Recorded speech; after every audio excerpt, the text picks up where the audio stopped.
नमस्कार। हम mathematical physics में वेक्टर कैलकुलस स्टडी कर रहे हैं और जिसमें इस लेक्चर में हम डिस्कस करने वाले हैं curl of a vector function या वेक्टर फील्ड। पिछले लेक्चर्स में हमने डाइवर्जेंस और ग्रेडियंट स्टडी कर लिया था। ग्रेडियंट, डाइवर्जेंस, कर्ल, ये तीन ऐसे डिफरेंशिएशन ऑफ वेक्टर के इम्पोर्टेंट कंसेप्ट हैं जिससे रिलेटेड हर यूनिवर्सिटी में क्वेश्चंस पूछे जाते हैं, सब्जेक्टिव फॉर्म में भी, और चाहे एंट्रेंस भी हो किसी एग्जाम का, आप आईआईटी एग्जाम की प्रिपरेशन कर रहे हो, चाहे नेट गेट की प्रिपरेशन कर रहे हो, दोनों ही किसी भी टाइप की प्रिपरेशन के अंदर आप अगर आप फिजिक्स बैकग्राउंड से हो और बीएससी एमएससी परस्यू कर रहे हो तो ये तीन कंसेप्ट ऐसे हैं जो वेक्टर कैलकुलस में आपके लिए बहुत हेल्पफुल होते हैं, क्योंकि इससे most of the time question पूछा ही जाता है। ठीक है, तो अब हम आज के लेक्चर में पढ़ेंगे curl of a vector function की कर्ल कैसे डिफाइन करेंगे हम। तो कर्ल जो होता है यूजुअली उसकी पहले डेफिनेशन और फॉर्मूला दोनों डिफरेंट चीज़ें हैं। जब मैं पहले तुम लोगों को डेफिनेशन बताता हूं कि कर्ल को डिफाइन कैसे किया जाता है। डेफिनेशन,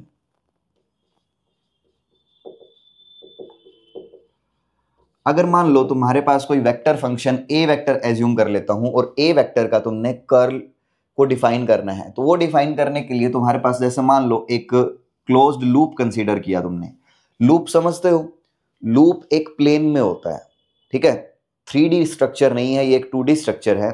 तो एक लूप कंसीडर किया, उस क्लोज्ड लूप पे, पूरे लूप के ऊपर हर पॉइंट पे तुमने जो ए वेक्टर गिवन होगा, वेक्टर मान लो तुम्हें गिवन है ए वेक्टर, ठीक है, तो इस ए वेक्टर का इस पूरे क्लोज लूप पे, डॉट डीएल वेक्टर कर रहा हूं मैं, इस पूरे क्लोज लूप पे अगर इंटीग्रेशन कर दूं और इस लूप के अंदर मान लो जितना ये एरिया, जिसको मैं लिख देता हूं डेल्टा एस। अब ये लूप के अंदर जो एरिया एनक्लोज्ड है उसको लिख दिया डेल्टा एस। तो इस closed integration of a vector over close loop divided by this area, अगर इससे डिवाइड किया और इसकी हमने ले ली लिमिट, और लिमिट में डेल्टा एस को 0 से टेंड करवा रहे हैं, तो डेल्टा एस जब वेरी स्मॉल होगा उस कंडीशन में ये ए वेक्टर का इस क्लोज लूप पे इंटीग्रेशन जो रिप्रेजेंट करता है वो एक्चुअल में रिप्रेजेंट कर रहा है उसके रोटेशन को, कि ए वेक्टर इस क्लोज लूप पे रोटेशनल इफेक्ट शो करेगा या नहीं करेगा ओवर द स्मॉल सरफेस। ठीक है, तो अब यहां से ये जो डिफाइन किया गया ना, इसी को हम बोल देते हैं कर्ल ऑफ ए वेक्टर, जिसको रिप्रेजेंट करने का मेथड है डेल क्रॉस ए। और डेल तुम लोगों को पता है डेल ऑपरेटर होता है, और डेल ऑपरेटर की वैल्यू मैंने तुम लोगों को पहले बताई हुई है, वो है i cap curly by curly x plus j cap curly by curly y plus k cap curly by curly z. ठीक है, ये डेल ऑपरेटर है। तो अब ए वेक्टर का डेल क्रॉस ए, तो ये जो थी ये डेफिनेशन है, और ये जो निकला है इसके बराबर, ये डेल क्रॉस ए के बराबर आ जाता है। This comes from calculating limit, calculating limit, उस लिमिट को सॉल्व करने के बाद ये रिजल्ट तुम लोगों को मिलेगा। ठीक है, तो हमने पहले इसको डिफाइन कर दिया, ये डेफिनेशन आई गेस तुम लोगों को क्लियर होगी। अब कर्ल एक्चुअल में किसी भी वेक्टर के रोटेशन से रिलेटेड है। अगर मान लो किसी स्पेस के अंदर कोई वेक्टर रोटेट कर रहा है, अगर वेक्टर ही रोटेशनल इफेक्ट दे रहा है, जैसे मान लो एग्जांपल के लिए कोई फ्लूइड है वो फ्लो किया, और वो फ्लूइड के, तुम लोगों को पता है ऐसे वर्ल्स बनते हैं जो नदी के अंदर भी बनते हैं, तो वो रोटेट कर रहा होता है, तो अगर वो फ्लूइड की वेलोसिटी रोटेशनल इफेक्ट हो सकती है, तो वेलोसिटी का रोटेशन आप चेक कर सकते हो। तो अगर वो रोटेट कर रही है वेलोसिटी, और वेलोसिटी मतलब ऐसे ऐसे घूम रहा है वो, तो इसका मतलब वेलोसिटी वेक्टर अगर रोटेटिंग है तो उसका कर्ल जो होगा वो नॉन जीरो आएगा। This this vector is, this curl del cross A is related to the rotation of a vector. तो अगर मैं लिखूं कि अगर कोई वेक्टर है A, if a vector is rotating, अगर रोटेट कर रहा है और has rotational effect,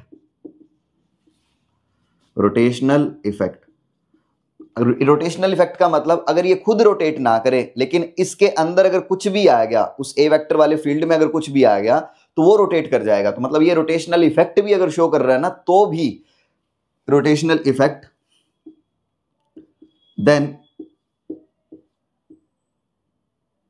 then curl of a vector, then curl of a vector is non zero.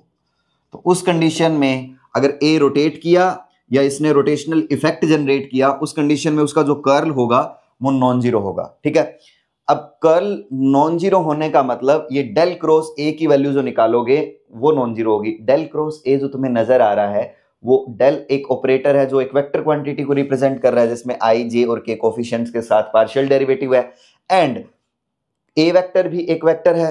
इनकी क्रॉस प्रोडक्ट करोगे तब भी तुम्हें एक वेक्टर मिलेगा। इसका मतलब डेल क्रॉस a कर्ल तुम कैलकुलेट करोगे that will be A vector quantity, vector physical quantity होगा वो। अब वो वेक्टर क्वांटिटी जीरो वेक्टर भी हो सकता है और नॉन जीरो वेक्टर भी हो सकता है। अगर जीरो हुआ, कर्ल जीरो आ गया, इसका मतलब वो को ना तो खुद रोटेट हो रहा, ना वो रोटेशनल इफेक्ट जनरेट कर रहा। इसको समझने के लिए आप इसको ऐसे समझ सकते हो, मैं यहाँ एक डायग्राम बनाता हूं। अब जैसे मान लो तुम्हारे पास जो वेलोसिटी वेक्टर ऐसे ऐसे रोटेट कर रहा है ऐसे, तो इस पॉइंट पे अगर किसी पॉइंट पे कर्ल निकालोगे तो इसका जो कर्ल आएगा वो आएगा नॉन जीरो। और अगर मान लो तुम्हारे पास ऐसा वेक्टर है,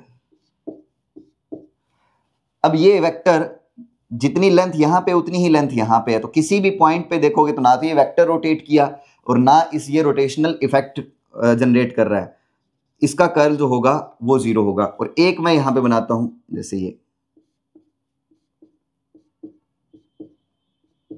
अब इसमें देखो अगर मैं यहां पे एक छोटी सी एग्जांपल के लिए मान लो कुछ ऑब्जेक्ट रखता हूं, रोड टाइप रख दिया, इसको मान सकते हो विंड वेलोसिटी टाइप का एग्जांपल। ठीक है, विंड वेलोसिटी का वेक्टर है ये।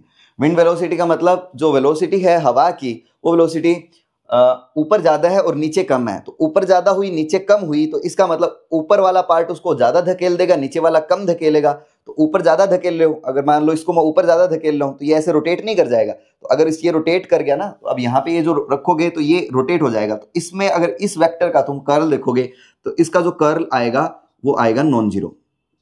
ठीक है, ये नॉन जीरो इफेक्ट शो कर रहा है ये वाली विंड वेलोसिटी। तो इस टाइप के जो वेक्टर है उसका कर्ल नॉन जीरो होगा। अब आप लोगों को ये क्लियर हो गया होगा कि इसमें एक्चुअल में वेक्टर रोटेट नहीं किया, वेक्टर तो उसी डायरेक्शन में है, इसका रोटेशन नहीं है, लेकिन ये रोटेशनल इफेक्ट जनरेट कर रहा है। इसमें वेक्टर रोटेट कर रहा है और इसमें इसका कोई रोटेशनल इफेक्ट ही नहीं है, ना ये रोटेशनल इफेक्ट दे रहा ना खुद रोटेट कर रहा। ठीक है, तो ये तीन एग्जाम्पल हो गए हमारे पास। आई होप आप लोगों को इतना पार्ट क्लियर होगा। ठीक है, अब मैं तुम्हें छोटी सी चीज एक और करवाता हूं।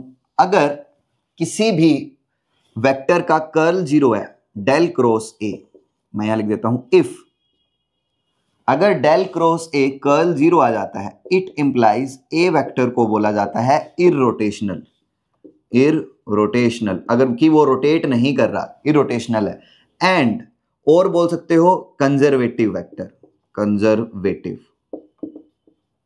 ए वेक्टर है वो कंजर्वेटिव होगा, इररोटेशनल होगा, रोटेट नहीं करेगा। मतलब कंजर्वेटिव का मतलब वो कंजर्व्ड रहेगा, ए वेक्टर कांस्टेंट रहेगा, कंजर्व्ड बोल सकते हो उसको, कांस्टेंट तो नहीं बोल सकते, कंजर्व्ड बोल सकते हो। ठीक है, तो अब जैसे तुम लोगों को ये मेन कंसेप्ट यूज होता है फोर्स की टर्म्स में। अगर मान लो कोई फोर्स कंजर्वेटिव फोर्स है, एफ अगर कंजर्वेटिव है तो डेल क्रॉस एफ क्या होना चाहिए, जीरो। तो किसी भी फोर्स को कंजर्वेटिव या नॉन कंजर्वेटिव चेक करने के लिए तुम उसका कर्ल कैलकुलेट कर लो।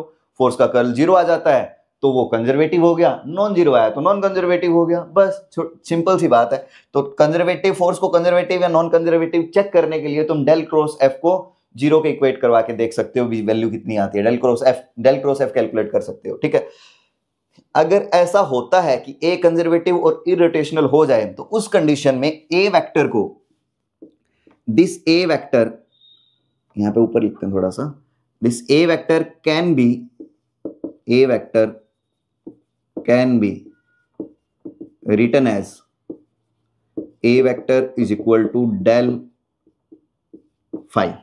तो उस कंडीशन में ए वेक्टर को डेल फाई की टर्म्स में लिख सकते हो। डेल फाई क्या होता है, gradient of some scalar function. तो ए वेक्टर को gradient of some scalar function की टर्म्स में लिखा जा सकता है अगर ए वेक्टर कंजर्वेटिव वेक्टर है, अगर ए वेक्टर का कर्ल जीरो है तो। ठीक है, इस पॉइंट में से तुम्हें क्वेश्चंस पूछे जाते हैं अब मैं तुम्हें कुछ क्वेश्चंस करवाऊंगा इससे रिलेटेड, तो तुम्हें ये चीज क्लियर हो जाएगी कि किस तरह से इससे क्वेश्चन है वो फॉर्म होगा। तो ये कर्ल का पूरा बेसिक अंडरस्टैंडिंग था, कंसेप्ट था। तो इसी कंसेप्ट के बेसिस पे हम फर्दर क्वेश्चंस प्रोसीड करते हैं। अभी हमने कर्ल से रिलेटेड कुछ कंसेप्ट्स देखे, ठीक है, जिसमें हमने देखा कि अगर किसी वेक्टर का कर्ल 0 हो तो उसको हम किसी स्केलर फंक्शन के ग्रेडियंट के टर्म्स में लिख सकते हैं उस वेक्टर को, ठीक है। तो अब यहाँ पे क्वेश्चन गिवन है, find the scalar potential function F. अब ये स्केलर पोटेंशियल फंक्शन हम बोलते हैं, स्केलर फंक्शन को स्केलर पोटेंशियल फंक्शन बोला जाता है। F for a vector this value, तो ए वेक्टर के लिए हमने इसके लिए कोई स्केलर पोटेंशियल फंक्शन निकालना है। तो ए को स्केलर पोटेंशियल की टर्म्स में तभी लिख पाओगे, स्केलर फंक्शन की टर्म्स में तभी लिख पाओगे अगर ए वेक्टर का कर्ल 0 है। तो पहला तुम्हारा सबसे पहले काम तो ये है कि वो चेक तो करो कम से कम कि कर्ल 0 है या नहीं है। कर्ल 0 हुआ तो ही लिख पाओगे, अगर नहीं हुआ तो नहीं लिख पाओगे, बस बात खत्म हो गई। तो इसका मतलब तुम्हें पहले इसका डेल क्रॉस ए चेक करना है। Solution, first check del cross A is 0 और नॉन 0। तो डेल क्रॉस ए निकालने के लिए यहां पे लिख रहे हैं डेल क्रॉस ए वेक्टर। तो डिटर्मिनेंट मेथड से इसको सॉल्व कर देते हैं, आई cap J cap K cap. Del आ रहा है पहले, तो उसके लिए आई कैप का कोफिशिएंट करली बाय करली एक्स होता है, जे कैप का करली बाय करली वाई और के कैप का करली बाय करली जेड। अब ए वेक्टर के आई जे के कोफिशिएंट्स लिख देंगे, तो वो है वाई स्क्वायर, उसके बाद है 2xy और उसके बाद है इधर माइनस का जेड स्क्वायर, ठीक है। अब इसको सॉल्व करते हैं तो यहाँ पे आएगा आई कैप।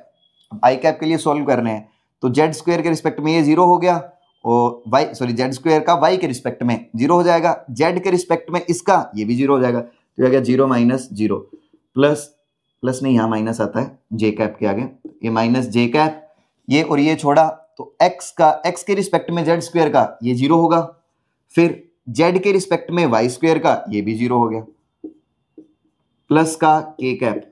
अब के कैप वाले में ये और ये छोड़ दिया, तो एक्स के रिस्पेक्ट में इसका करोगे तो वैल्यू क्या आएगी, एक्स के रिस्पेक्ट में करना है तो 2y आएगा ना, क्योंकि एक्स का हो जाएगा 1 तो बचा क्या 2y, और माइनस में अब y के रिस्पेक्ट में वाई स्क्वायर का, तो वाई स्क्वायर का 2y हो जाएगा, तो ये 2y माइनस 2y, तो ये भी क्या हो गया, ये इसको कट गया, तो सारा का सारा पूरा फैक्टर क्या बन गया, ये पूरा फैक्टर ही 0 बन गया। इसका मतलब डेल क्रॉस ए क्या है, it implies del cross A is 0, hence A vector को क्या लिखा जा सकता है, some gradient of scalar function, gradient of some scalar function, del F लिख सकते हैं हम। अब यही एफ कैलकुलेट करना है तुमने कि वो फंक्शन क्या होगा, एफ बताओ उस ए वेक्टर के लिए। इसको कैलकुलेट करने का कुछ स्टेप है, देखो मैं स्टेप तुम्हें बताता हूं कैसे इसको कैलकुलेट करना है। तो पहले तुम्हें डेल एफ, ए वेक्टर है उसको डेल एफ लिख रहे हैं हम, ठीक है, तुम्हें निकालना एफ है, स्केलर फंक्शन एफ निकालना है। तो पहले स्केलर फंक्शन एफ निकालने से पहले अगर मैं स्मॉल फंक्शन निकाल लेता हूं, मान लेते हैं डी एफ कैलकुलेट करते हैं। तो देखो डी एफ को क्या लिख सकते हो तुम लोग, d f can be written as curly f by curly x into d x plus curly f by curly y into d y और plus curly f by curly z into d z, ये लिखा जा सकता है। इसी को मैं dot product की टर्म्स में कैसे लिख सकता हूं, i cap curly f by curly x plus j cap curly f by curly y plus k cap curly f by curly z, और इसकी डॉट प्रोडक्ट अगर कर दी जाए d x i cap plus d y j cap plus d z k cap के साथ, तो देखो ये जो वैल्यू है वो इसी के इक्वल आएगी ना, क्योंकि आई कैप डॉट आई कैप क्या हो जाएगा 1 और करली f by curly x into d x वो बनेगा फर्स्ट टर्म, फिर जे कैप डॉट जे कैप से ये सेकंड टर्म बन जाएगी और के कैप डॉट के कैप से थर्ड टर्म बन जाएगी, ठीक है। ये पूरा यही तो तुम्हारा डेल वेक्टर एफ है और उसकी डॉट प्रोडक्ट किससे कर रहे हो, डी आर वेक्टर से कर रहे हो। ये स्मॉल डी आर वेक्टर होता है जिसको हम स्मॉल लेंथ एलिमेंट बोलते हैं, D x i cap plus d y j cap plus d z k cap. तो ये डेल एफ क्या था, डेल एफ ही तो हमारा ए वेक्टर है ना, तो इस डेल एफ वेक्टर की जगह क्या पुट कर सकते हो, ए वेक्टर पुट कर सकते हो। तो यहां पे पुट कर दोगे डेल एफ की जगह क्या, ए वेक्टर और डॉट क्या है, डी आर वेक्टर। इसका मतलब तुमने ये जो डी एफ निकाला है ना, this D F is a vector dot d r vector. अब इसकी हेल्प से तुमने कैलकुलेट करना है क्या, फंक्शन एफ।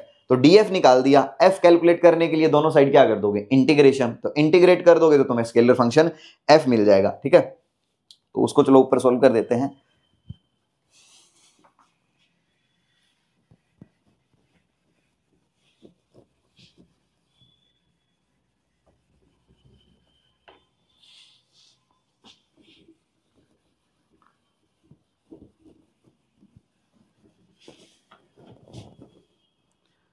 देखो अगर डी एफ है वो है a vector dot d r vector, तो ए वेक्टर की वैल्यू कितनी है, y square i cap plus 2xy j cap और minus z square k cap. उसकी dot product d r vector था d x i cap plus d y j cap और plus d z k cap, ठीक है।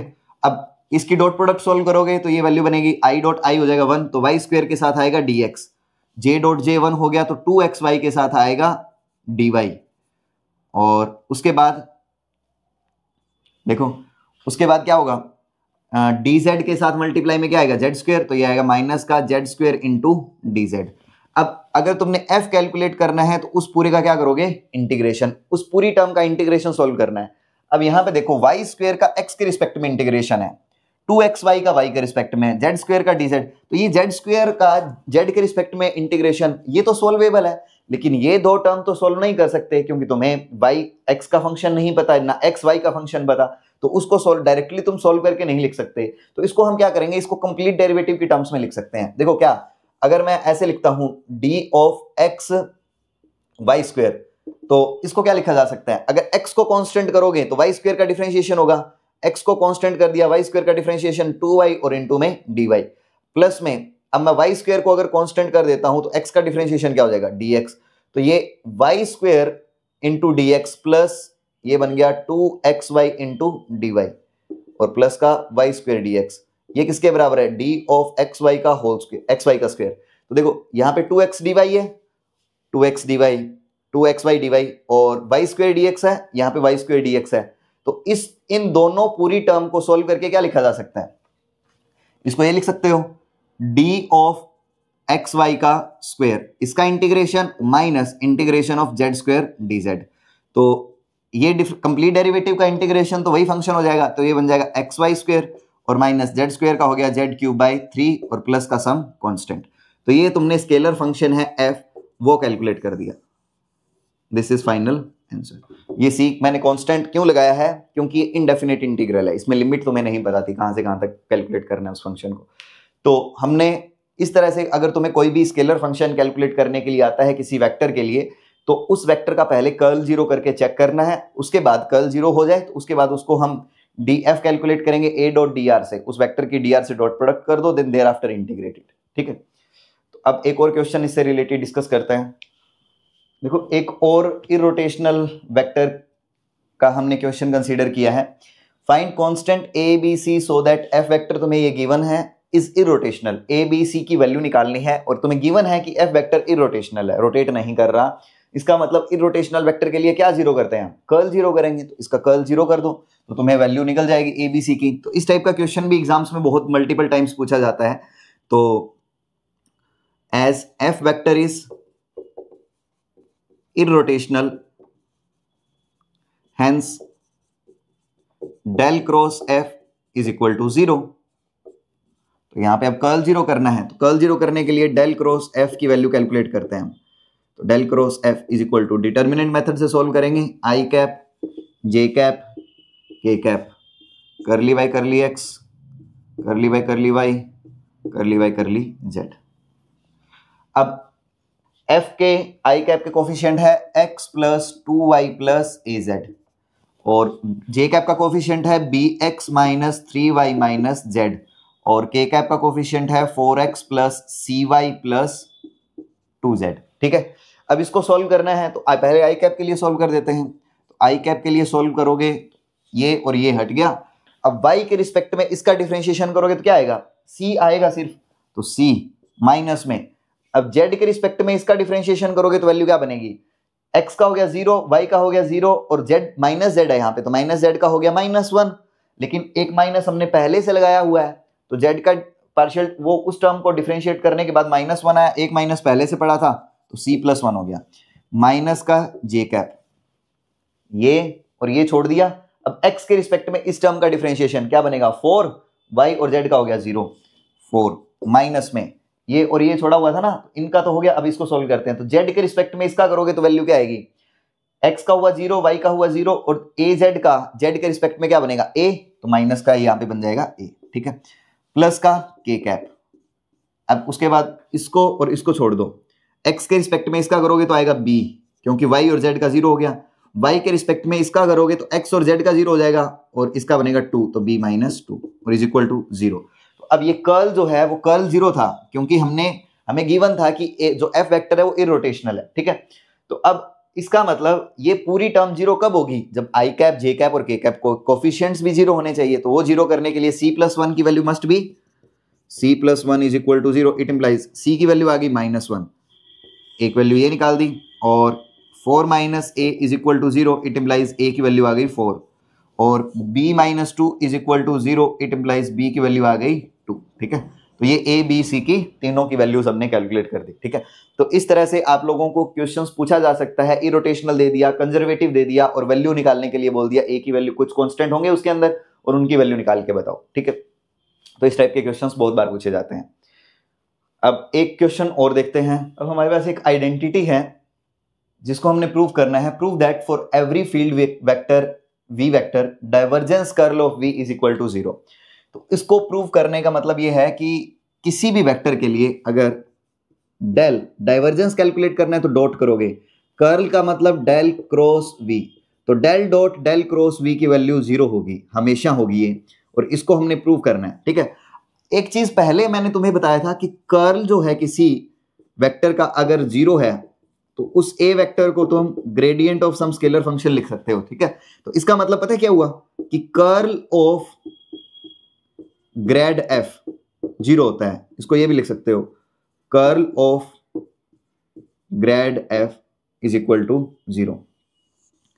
ये identity तो पहले हो चुकी है हमारे पास। अब ये मैं प्रूव भी करवा चुका हूं क्वेश्चन की हेल्प से कि तुमने उसको ऐसे लिखा था, ठीक है। अब ये जो है डाइवर्जेंस कर्ल v ये 0 होगा, मतलब divergence of curl is equal to 0। तो अब हमने ये कैलकुलेट करने के लिए मैं मान लेता हूं v वेक्टर को, let suppose v1 i cap plus v2 j cap plus v3 k cap. तो पहले तुम्हें क्या कैलकुलेट करना है, कर्ल कैलकुलेट करना है। तो curl of v del cross v calculate कर देते हैं। तो डेल क्रॉस v किसके बराबर होगा, i cap j cap k cap, curly by curly x, करली बाय करली y, करली बाय करली z। यहाँ पे आएगा v1 v2 और v3। इसको सॉल्व करोगे तो पहले i कैप के लिए सॉल्व कर देते हैं, तो ये और ये छोड़ा, करली v3 डिवाइड बाय करली y minus curly v2 divide by करली z।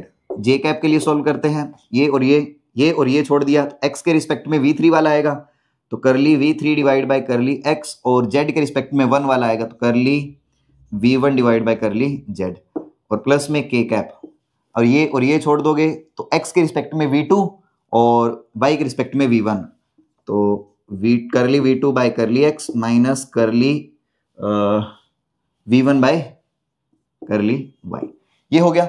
अब ये तो हमने क्या कैलकुलेट कर लिया, कर्ल कैलकुलेट किया। अब इसका क्या कैलकुलेट करना है, डाइवर्जेंस। तो डाइवर्जेंस का मतलब क्या होता है, डेल डॉट, अब डेल क्रॉस v, डेल क्या होता है, i cap curly by curly x plus j cap curly by curly y plus k cap curly by curly z, और इस पूरे की डॉट प्रोडक्ट करनी है इस पूरे वेक्टर के साथ। तो ये पूरा वेक्टर क्या है, आई कैप करली v3 bye curly Y minus curly v2 divide by curly Z minus का जे कैप, और इसके मल्टीप्लाई में है curly v3 divide by curly x और minus curly v1 divide by curly z, और प्लस के कैप है curly v2 divide by curly x minus curly v1 divide by करली y, ठीक है।